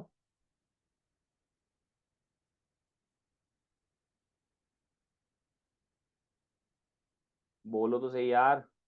यस सर। E नॉट का फॉर्मूला क्या बताया था अभी पीछे? Q by A epsilon naught. ये था ना E का फॉर्मूला, यार E नॉट ये तो हो गया ना, मतलब मेरा क्या था? Q by A epsilon not,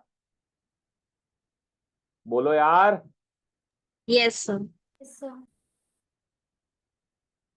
Q by A epsilon naught into T upon में K plus D minus T। Equation number 1 ही आ गया। बट हम लोगों ने पढ़ा है कि C का फॉर्मूला या फिर V का फॉर्मूला Q बाय C होता है, जनरल फॉर्मूला। तो दोनों को क्या कर दें, ये भी V है और ये भी V है, दोनों को क्या कर दें हम, इक्वेट कर दें।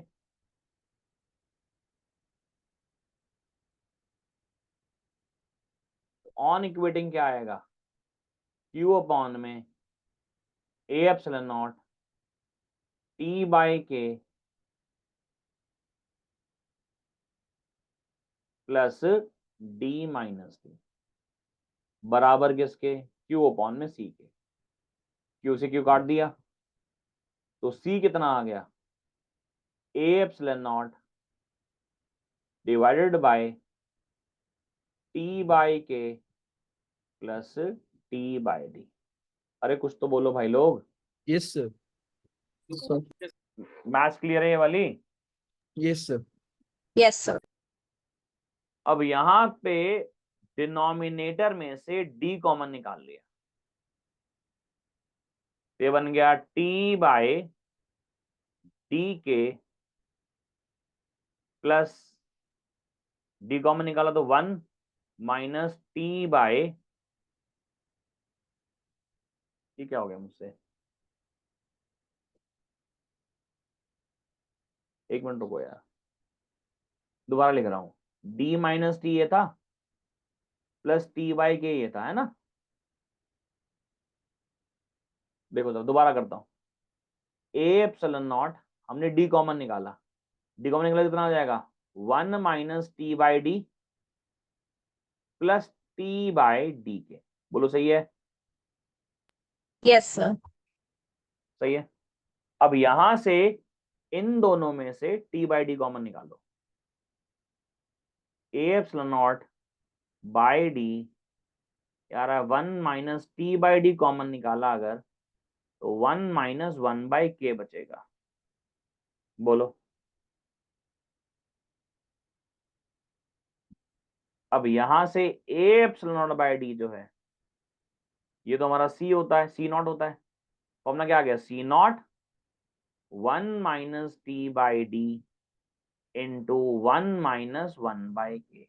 बात समझ में आई है क्या बेटा? Yes, sir. तो जो फॉर्मूला हमारा A epsilon naught by D था, वो फॉर्मूला हमारा क्या बन गया, C naught divided by 1 minus T by D into 1 minus 1 by K. I hope it is all clear. Yes, sir, clear. अगर Yes. मैं आपसे बोलूं एक स्पेशल केस कि t की वैल्यू सिर्फ d के बराबर हो जाए, तो c का फॉर्मूला क्या आएगा, c नॉट 1 माइनस 1 हो जाएगा इंटू 1 माइनस 1 बाई के हो जाएगा, बोलो तो सही यार। Yes, sir. तो c नॉट 1 माइनस 1 1 प्लस के हो जाएगा, 1 से 1 कट जाएगा, यानी कितना हो जाएगा k times of c not हो जाएगा। यानी जब भी आपके पैरेलल प्लेट कैपेसिटर के बीच में एक ऐसा डाइलेक्ट्रिक स्लैब इंसर्ट करेंगे जिसकी थिकनेस इट इज, यान थिकनेस तो हुई, जिसकी थिकनेस जो है वो हमारे सेपरेशन के बराबर है, यानी आप देख रहे हो यहाँ पे क्या हो रहा है, कंप्लीट फुलफिलमेंट हो रहा है। तो ये किसका स्पेशल केस है, कंप्लीट फुलफिलमेंट का, कंप्लीट फुलफिलमेंट का। अबे बोलो तो सही, Yes, sir. Yes, sir. Yes, sir. किसका है, कंप्लीट फुलफिलमेंट का। तो कंप्लीट फुलफिलमेंट में याद रखेंगे कि हमारी जो कैपेसिटेंस होती है वो कितनी हो जाती है, k times of C naught हो जाती है। तो इमेजिन करो मैं आपसे बोलूं कि हमारे पास एक कैपेसिटर है, उस कैपेसिटर की कैपेसिटेंस है 5 माइक्रोफैराड, ये ऐसे कैपेसिटर है और इसकी कैपेसिटेंस कितनी है 5 माइक्रोफैराड। हमने इंसर्ट किया एक डाइलेक्ट्रिक स्लैब जिसका डाइलेक्ट्रिक कांस्टेंट 2 है और आपने कंप्लीट फुलफिलमेंट कर दिया, तो न्यू कैपेसिटेंस हो जाएगी 2 10 इंटू 5 microfarad. के हिसाब से 10 microfarad. I hope it is clear. Yes, sir. Yes. Now अब एग्जाम में सवाल कैसे पूछा जाता है वो ध्यान देना, ये बहुत इंपॉर्टेंट सवाल कराने जा रहा हूं मैं आप लोगों को। मान लीजिए आपके पास एक कैपेसिटर है, कैपेसिटर की कैपेसिटेंस है C equals to A epsilon naught by D, let me call this to be C naught. इसे क्या बोल देते हैं, मान लीजिए हम लोग C नॉट बोल देते हैं, सही है।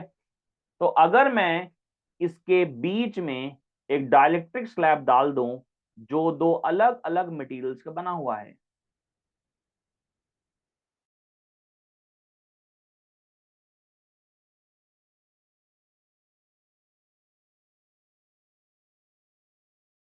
तो मान लो कि हमने यहाँ पे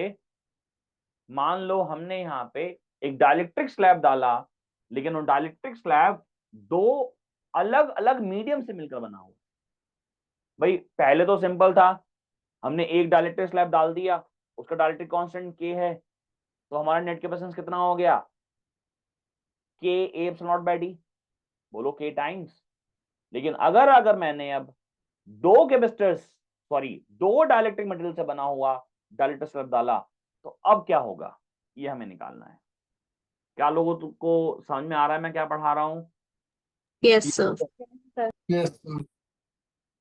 ये क्वेश्चन जो है इस तरीके से है कि हमारा जो डाइलेक्ट्रिक स्लैब है वो दो डाइलेक्ट्रिक मटेरियल से मिलकर बना हुआ है, K1 और K2 से, और बीच में इंसर्ट करके ऐसा डाल दिया। एक कैटेगरी ऐसी भी आती है बच्चों, जब हम बोलते हैं कि हमारा जो ये कैपेसिटर है, इसमें जो डाइलेक्ट्रिक स्लैब डाला है, डाइलेक्ट्रिक स्लैब जो डाला है वो K3 और K4 से मिलकर बना है, यानी इनका इस बार एरिया आधा आधा है। देख रहे हो, एरिया क्या है, आधा आधा है, और सेपरेशन बिटवीन टू प्लेट्स क्या है, डी है।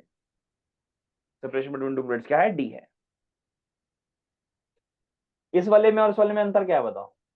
इसमें separation between the two plates divide हो रहा है, और इसमें area between the two plates divide हो रहा है। यहां पे भी दो कैपेसिटर्स हैं, दो डाइलेक्ट्रिक मटेरियल्स हैं, बोलो भाई, और यहाँ पे भी दो हैं। अब नहीं बैठा था तो सच बताओ मेरी कमर बहुत पीड़ हो गई थी आज।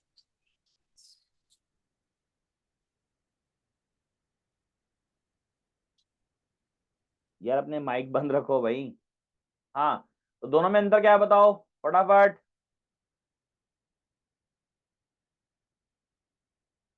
बोलो। अबे सर एक सेपरेशन डिवाइड होगी और एक में एरिया। ठीक है, दोनों में ये तो फर्क है, एक एक करके दोनों क्वेश्चन सॉल्व कर लें फटाफट। अब देखो, ये जो हमारे पास एक पोर्शन है, एक कैपेसिटर, इसको पूरा मान लो, ऊपर वाले को, इस वाले को, और एक कैपेसिटर आप इसको पूरा मान लो, नीचे वाले को। दोनों की कैपेसिटेंस अलग अलग कैलकुलेट करो। जैसे इसकी कैपेसिटेंस की बात करो, इसकी कैपेसिटेंस हो जाएगी K1 A epsilon not D/2। समझ में आ रहा है क्या? यानी कितनी हो गई, 2K1 A epsilon naught by D. इसकी बात करेंगे तो K2 A epsilon not D/2, यानी कि 2K2 A epsilon naught by D. एक ये हो गई और एक ये हो गई। समझ में आ रहा है क्या? Yes, sir. अब जब चार्ज यहां से जाएगा बच्चों, क्योंकि देखो हमारे पास, इसका मतलब ये हो गया कि हमारे पास एक ऐसा कैपेसिटर है जिसके अंदर दो कैपेसिटर है। क्या मतलब है इसका? कि हमारे पास एक ऐसा कैपेसिटर है जिसके अंदर दो कैपेसिटर है। तो वो दो कैपेसिटर्स सीरीज में हैं या पैरेलल में हैं, वो कैसे पता चलेगा, वो आप ध्यान से देखना। जैसे चार्ज यहां से गया, सारा का सारा पॉजिटिव चार्ज इस पे बैठ गया, आके पॉजिटिव चार्ज। अब जितना पॉजिटिव चार्ज यहां गया इस वाले में, उतना पूरा का पूरे क्रॉस सेक्शन से होकर गुजरेगा, उतना ही यहां तक पहुंचेगा। अरे बोलो तो सही यार। यानी यहां पे क्या सेम है, यहां पे क्यू एरिया सेम है, क्यू सेम है। और सबको पता है कि अगर चार्ज सेम होता है तो सीरीज कॉम्बिनेशन होता है। कैसा कॉम्बिनेशन होता है? सीरीज। तो मैं यहां लिख देता हूं, here both are in, here these two are in series. ये किसमें है बेटा? सीरीज में है। जब ये सीरीज में है, जब इनका कॉम्बिनेशन कैसा है, जब इनका कॉम्बिनेशन सीरीज का कॉम्बिनेशन है, तो C net will be equal to C1 C2 divided by C1 plus C2। हाँ या ना? Yes. यस अब C1 की वैल्यू कितनी है, 2K1 A epsilon naught by D multiply by 2K2 A epsilon naught divide by D whole divide by दोनों का sum, यानी 2K1 A epsilon naught by D plus 2K2 A epsilon naught divide by D. कुछ common निकलता है तो हम common निकालेंगे। क्या कॉमन निकलता है? सबसे पहले तो ऊपर 2K1 K2 A epsilon naught by D, A epsilon naught by D, और 2 एक और आ जाएगा, तो 2 मल्टीप्लाई बाय 2 चल रहा है चूंकि वहां पे, डिवाइडेड बाय कॉमन कितना निकला यहां से, A epsilon naught by D और 2 कॉमन निकाल लिया, कितना हो गया K1 प्लस K2। एक 2 से एक 2 काट दो, A epsilon naught by D से एक एप्सिलॉन नॉट डी काट दो, तो कितना बच जाएगा, ये बच जाएगा 2K1 K2 divide by K1 plus K2 और ब्रैकेट में कितना लग दिया A epsilon naught by D. This is my final answer. आपको मेरी स्क्रीन पे आंसर समझ में आ रहा है बेटा जो लिखा हुआ है? Yes, sir. Yes, sir. तुम थक गए हो, I can understand, but topic complete करने दो, ठीक है ना? तो मैं सर समझ में, हाँ सर इसमें आपने जो क्यू सेम लिखा है उसका रीजनिंग एक बार रिपीट कर दो। मैंने कहा था प्लेट के इस क्रॉस सेक्शन से जितना चार्ज जाएगा उतना पूरे डायलेक्ट्रिक स्लैब में से होता हुआ जाएगा, उतना ही इसी जंक्शन पे से पास करेगा, यानी उतना ही यहाँ एंटर करेगा। चार्ज सेम हो गया, चार्ज सेम हो गया तो सीरीज कॉम्बिनेशन हो गया। ओके समझ में आया कि नहीं आया? अब देखो ये थोड़ा सा आपको इजी लगेगा। यहाँ पे आपको 2 पोर्शन दिखाई दे रहे हैं बच्चों, बोलो। ये वाले Yes. का कैपेसिटेंस हो जाएगा K3, बिकॉज K, भाई हर कैपेसिटेंस का फॉर्मूला K(A)(F)(0)/d होता है ना, दूसरा कितना हो जाएगा K3, A की जगह A/2 epsilon naught divide by D. ये कितना हो जाएगा K4 A/2 epsilon not D. अरे बोलो तो सही यार। Yes, sir. अब ये 2 अलग अलग पोर्शन है, एक पोर्शन ये है और एक पोर्शन ये है, बोलो हाँ या ना? अब इस Yes. केस में जब चार्ज ऊपर से आएगा बच्चों, चार्ज ऊपर से आएगा तो कुछ पोर्शन इसमें से पास करेगा और कुछ पोर्शन चार्ज का इसमें से पास, बिकॉज अलग अलग ना, जंक्शन के अड़ोस पड़ोस में हो गया ना। यानी यहाँ पे क्यू क्या कर रहा है, यहाँ पे क्यू डिवाइड कर रहा है, बोलो तो सही यार। Yes, sir. यहाँ पे क्यू क्या कर रहा है, यहाँ पे क्यू डिवाइड कर रहा है, और क्यू डिवाइड करता है किसमें, पैरेलल में। पैरेलल ये कॉम्बिनेशन। कैसे कॉम्बिनेशन है बच्चों, ये पैरेलल कैसा कॉम्बिनेशन है बच्चों, ये पैरेलल कॉम्बिनेशन है। समझ में आ रहा है क्या? Yes, sir. अब अगर ये पैरेलल कॉम्बिनेशन है तो नेट आंसर हो जाएगा C1 प्लस C2, हाँ या ना? Yes. अब C1 की वैल्यू कितनी है यहाँ पे, K3 A(Epsilon0/2d plus K4 A(Epsilon0/2d। Common क्या निकला, A(Epsilon0/2d कॉमन निकला, ये कितना आ गया K3 प्लस K4, यानी हम लिख सकते हैं K3 plus K4 divide by 2 multiply by A(Epsilon0/d। बात समझ में आ रही है क्या? Yes, sir. Yes sir. तो दोनों आंसर क्लियर है आप लोगों को जो मैंने दोनों पढ़ाए, ये Yes, CP sir. यहाँ पे और C भी यहाँ पे। अच्छा, अगर मैं इन दोनों क्वेश्चन में आपसे पूछूं बच्चों कि दोनों ही क्वेश्चन में इक्विवेलेंट डाइलेक्ट्रिक कांस्टेंट क्या क्या है, इक्विवेलेंट डाइलेक्ट्रिक कांस्टेंट, तो इस वाले में ये इक्विवेलेंट, इस वाले में ये इक्विवेलेंट डाइलेक्ट्रिक कांस्टेंट है। अगर मुझसे पूछें कि भाई इक्विवेलेंट डाइलेक्ट्रिक कांस्टेंट क्या है, यानी के इक्विवेलेंट क्या है, तो आंसर आएगा 2K1 K2 divide by K1 plus K2। और हमसे पूछें कि इस वाले का इक्विवेलेंट डाइलेक्ट्रिक कांस्टेंट क्या है, इस वाले का, तो आंसर कितना आएगा K3 plus K4 divide by 2। बोलो तो सही यार, ये इसका के इक्विवेलेंट आएगा। Yes, sir. Yes sir. मेरी बात समझ में आ गई यहाँ तक सब बच्चों को? Yes, sir. चलो एक बात बताओ, जितना अभी तक पढ़ाया है क्या हर बच्चे को वो चीज समझ में आई है? Yes, sir. वैसे इस 1 घंटे 10 मिनट की क्लास के बीच में 10 बच्चे चले गए हैं थक कर। तुम लोगों को समझ में आया? हाँ हाँ ये स्लाइड्स जो है आपने नोट्स की शेयर हो जाएंगी ना? हाँ, मैं अभी इसको टेलीग्राम पे शेयर कर दूंगा। मैं बस इतना पूछना चाह रहा हूँ, क्या मैं एनर्जी स्टोर खत्म करवा के कैपेसिटर खत्म करवा दूं? अभी 10 मिनट और लगेंगे। Yes, sir. Yes, sir. Yes sir. Yes, sir. चलो बहुत बढ़िया, चलो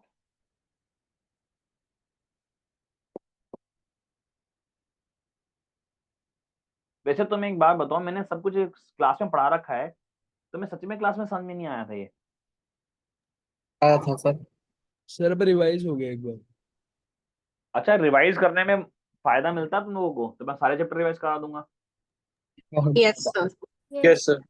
अगले संडे क्लास लगा लेंगे जिसमें करंट भी रिवाइज करा लेंगे, मतलब जो जो मुझसे हो पाएगा मैं वो करवाऊंगा आपको, ठीक है ना। चलो तो सर शुरू एक डाउट था हाँ बताओ बेटा। सर, जैसे बुकलेट में यही वाली क्वेश्चन की एक एक्सटेंशन दी हुई है कि इन तीनों कैपेसिटर्स को हमने सीरीज में लगा दिया, दो ये वाले कैपेसिटर और एक नॉर्मल कैपेसिटर को हमने सीरीज में लगा दिया, तो K1 K2 और K3 K4 के बीच में रिलेशन डिराइव करना है, वो कैसे करना है? वो नहीं है जो तुम कह रही हो बेटा, वो क्वेश्चन ये है कि तीन अलग अलग कैपेसिटर्स दे रखे हैं, तीनों की हाँ कैपेसिटेंस एक जैसी है। तो जैसे इसमें हमें बोल दिया कि भाई एक कैपेसिटर अरेंजमेंट ये वाला है जो तुम दिख रहा है मेरे स्क्रीन पे ये वाला, और एक कैपेसिटर अरेंजमेंट ये वाला है, दोनों सेम है। अगर दोनों सेम है, फॉर एग्जांपल अगर इसी क्वेश्चन को मैं मान लूं यहाँ पे अगर दोनों सेम है, तो आप क्या करोगे, इस वाले को और इस वाले को इक्वेट कर दोगे बस, A epsilon naught by D epsilon naught by D कट जाएगा और रिलेशन आ जाएगा। Okay sir. वो क्वेश्चन पे निर्भर करता है बेटा, ठीक है। चलो हाँ जी बताओ जी, what is capacitor guys, what is capacitor? It is a device that stores electrical energy in the form of electric that stores energy, हाँ या ना, दैट स्टोर्स एनर्जी, यानी ऐसा डिवाइस जो एनर्जी स्टोर करता है। तो हमें एनर्जी स्टोर का फॉर्मूला निकालना है। ध्यान से सुनना, ये हमारे पास दो प्लेट्स हैं, ये पॉजिटिव प्लेट है, ये नेगेटिव प्लेट है, सही है। जब हम इस पे चार्ज डालते हैं तो धीरे धीरे धीरे धीरे पोटेंशियल बढ़ता रहता है, यानी कि चार्ज की वैल्यू एकदम से हाई इंक्रीज नहीं होती, चार्ज धीरे धीरे धीरे धीरे धीरे बढ़ता है। तो मान लीजिए हम एक टाइम पे इंस्टेंट पे इस पे dq चार्ज डाल रहे हैं, कितना चार्ज डाल रहे हैं, dq। तो the amount of work done, the amount of work done to send charge dq to the plates of capacitor, to the plates of capacitor कितना होगा, वो होगा dq इंटू वी। भैया वर्क का फॉर्मूला हमने पढ़ा था q इंटू वी, लेकिन चूंकि यहाँ पे चार्ज की वैल्यू बार बार बदलती रहती है तो dw का फॉर्मूला कितना आ गया, dq इंटू वी। अब v का फॉर्मूला सबको पता है, v का फॉर्मूला होता है q बाई सी, कितना होता है, q बाई सी। तो dw का फॉर्मूला कितना आ गया, q by C into dq, हाँ या ना। Yes sir. Yes sir. अब किसी महान आदमी ने एक बात कही थी, किसी को याद है, किसी को याद है? श्रमी शक्ति है, वेरी गुड बेटा, लाज रख ली तुमने, मुझे तो लगा कोई बोलेगा ही नहीं। अब एक बात बताओ, आप यहाँ पे वर्क कर रहे हो, आप यहाँ पे क्या कर रहे हो, आप वर्क कर रहे हो, वर्क करते जाओगे करते जाओगे करते जाओगे, आपका वर्क एनर्जी में कन्वर्ट होता जाएगा। तो आप अगर टोटल वर्क डन ही निकाल दो तो वही तो टोटल एनर्जी स्टोर आ जाएगी। ये छोटा वर्क डन आया है इन सेंडिंग चार्ज dq। अगर मैं बोलूं what is the total work done, बोलो total work done to send charge q to the plates of capacitor. तो अगर मुझे क्या निकालना है कि q चार्ज आने में, भाई पहले चार्ज 0 था अब चार्ज q हो गया, तो टोटल वर्क डन निकालना है। तो कैसे निकालूंगा, मैं इसे इंटीग्रेट कर दूंगा, डिफरेंशिएट नहीं इंटीग्रेट, टोटल कर दूंगा, कहां से कहां तक, 0 से लेके q तक। अरे बोलो ना, yes sir. Yes sir. w कितना आ गया, 1/c बाहर आ गया, इंटीग्रेशन ऑफ 0 से q, q dq आ गया, सही है कि नहीं। Yes sir. Yes sir. ये q की पावर 1 है, सॉल्व करोगे तो वर्क डन कितना आ जाएगा, 1 अपॉन में c, q की पावर 2 डिवाइड बाई 2, 0 से q। q is what, q is the maximum amount of charge that can be stored by the capacitor। तो w कितना आ गया, 1/2 से बाहर आ गया, q स्क्वायर अपॉन में q स्क्वायर माइनस 0 का स्क्वायर, यानी कितना आ गया, q स्क्वायर अपॉन में 2c, हाँ या ना। Yes sir. मैं लिख रहा हूं this work done is stored as this was then stored as energy of capacitor. Therefore W ही कौन है मेरा, U है। बोलो बच्चों, यस सर। यस यानी U कितना आ गया मेरा, हाफ Q स्क्वायर अपॉन में C। बात समझ में आ रही है मेरी क्या, हाफ Q स्क्वायर अपॉन में C। अब चूंकि मुझे मालूम है कि Q का फॉर्मूला CV होता है, Q का फॉर्मूला क्या होता है, CV होता है, सीवी।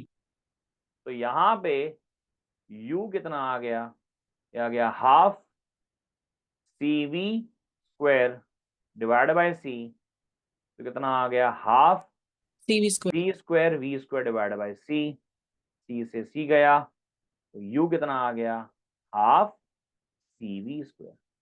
तो ये भी मेरे एनर्जी स्टोर्ड का ही एक फॉर्मूला है।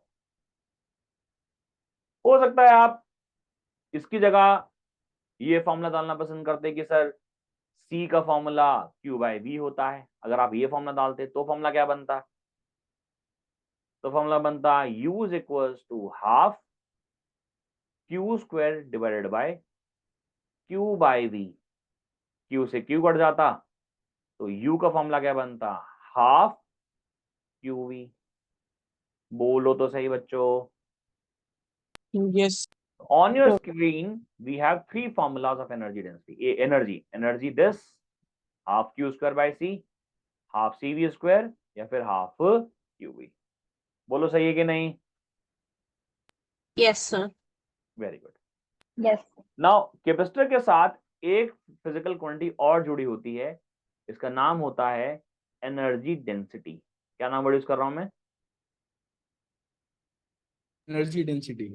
एनर्जी डेंसिटी का मतलब होता है बच्चों कितनी एनर्जी स्टोर्ड है कैपेसिटर की, energy stored bye capacitor per unit volume, per unit volume, volume. यानी U अपॉन में वॉल्यूम। यानी स्मॉल u का फॉर्मूला क्या आया, U अपॉन में वॉल्यूम। समझ में आ रहा है, यस इसी को अगर मैं सॉल्व करना चाहूं तो यह आ जाएगा half CV square divide by volume of capacitor.